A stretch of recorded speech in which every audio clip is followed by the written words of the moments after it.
कलयुग स्टोरी। इस अर्षि ने राजा परीक्षित को दिया श्राप, जिस कारण हुआ कलयुग का आरंभ।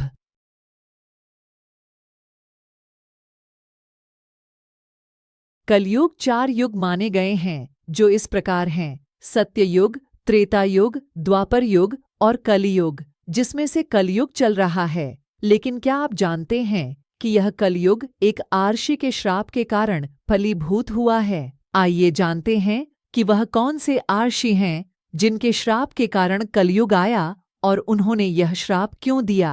हिंदू धर्म में प्राचीन काल से ही आर्षि मुनियों का विशेष महत्व रहा है। ऋषि मुनियों द्वारा ही राजाओं से लेकर आम जनता तक को शिक्षित करने का काम किया जाता था। ऋषियों के श्राप को बहुत ही प्रभावशाली माना जाता था।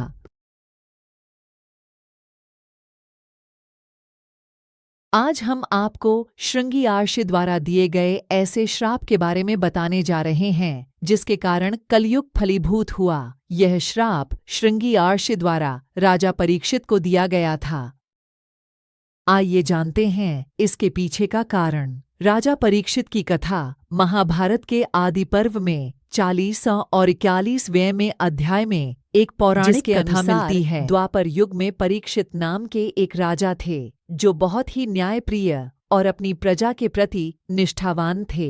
राजा परीक्षित धनुर्धर अर्जुन के पौत्र और वीर अभिमन्यु के पुत्र थे। एक बार जंगल में शिकार करने गए, जहां उन्होंने शमीक अर्षि मौन अवस्था में ध्यान कर रहे थे। कलयुग के प्रभाव में किया ये काम। राजा परीक्षित शमीक ऋषि से पीने के लिए पानी मांगते हैं, लेकिन आर्षि ध्यान में थे, इसलिए वह राजा की बात का कोई उत्तर नहीं देते। राजा परीक्षित के सिर पर स्वर्ण मुकुट पर विराजमान कलयुग के प्रभाव से राजा ने इस अपना अपमान समझा। गुस्से के कारण राजा परीक्षित उनके गले में मरा हुआ सांप डाल देते हैं। जब इस बात का पता शमीक आर्षि के पुत्र श्रृंगी आर्षि को लगता है, तो वह क्रोध में आकर राजा परीक्षित को श्राप दे देते हैं। यह दिया श्राप अपने पिता के अपमान पर आर्षि श्रृंगी राजा परीक्षित को यह श्राप देते हैं कि 7 दिन में नागराज तक्षक उन्हें डस लेगा और उनकी मृत्यु हो जाएगी। श्राप के कारण राजा को 7 दिन के बाद नाराराज तक्षक ने डस लिया और उनकी मृत्यु हो गई।